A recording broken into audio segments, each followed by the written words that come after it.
Kailangan matic lang. Pero pag mga long rides, yan ang maganda kasi sa matic. Okay din yung Aerox. Mabigat lang nga yung Aerox, di ba?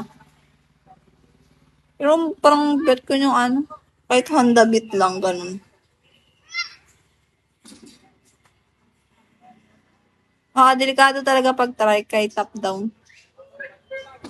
Jumbo, hotdog.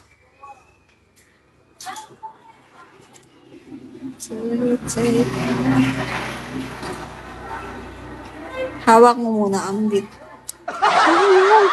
Click ko lang maganda. Pati yung Yamaha na ano, na automatic.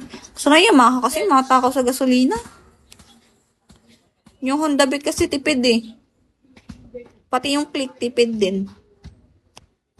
Or depende na lang siguro sa ano. Yung motor kasi namin dito Euro eh. Euro. Tipid din siya sa gas.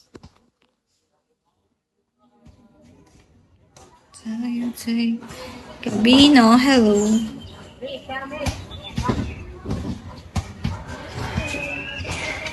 Bago sa kapitbahay.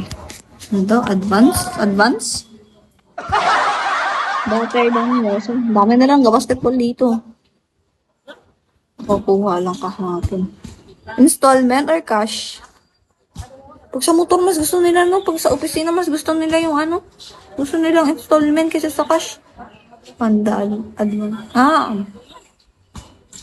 Kaki sa lugar namin may nanakawan ng motor. Ang ganda pa namang motor. Handaan ata yan. Basta ADB3 ba yun?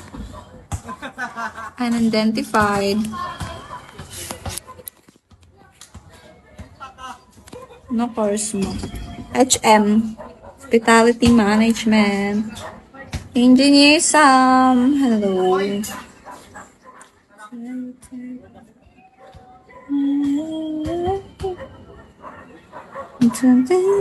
Christiana, hello. Yung click na ano. ML na. Maya na, mainit pa. Dito kaya rin sa loob, Engineer Sam, grabing init. Kaya nasa labas ako. Hello, L. Yun yung plano nila, mag-flight attendant ako.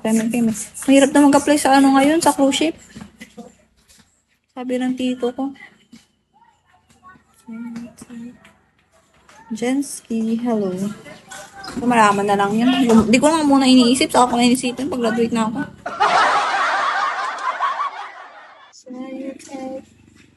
Height mo, 5'4".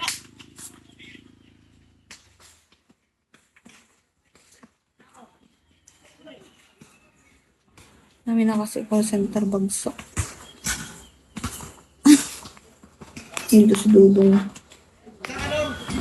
Anong year mo na ba? 4th year. Mayroon na magpasok ngayon sa ano? Sa cruise ship, sabi ng tito ko. Baka hindi ko raw kayanin. Hello, L. Kasi ko na nakipag-flight attendant sa Qatar Airway ba yan? Malapit na pala. Isa na lang subject namin kasi isang subject thesis afternoon OGT na. Tapos, yun. The Angel, hello. Tayo ka ng fruit shake. Naglara. Kusit ka boy tambay.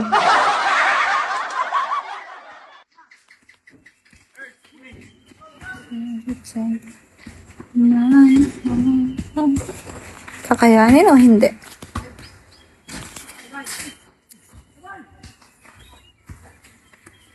Po NYC. Dapat, wala eh, nasa Palawan tayo eh.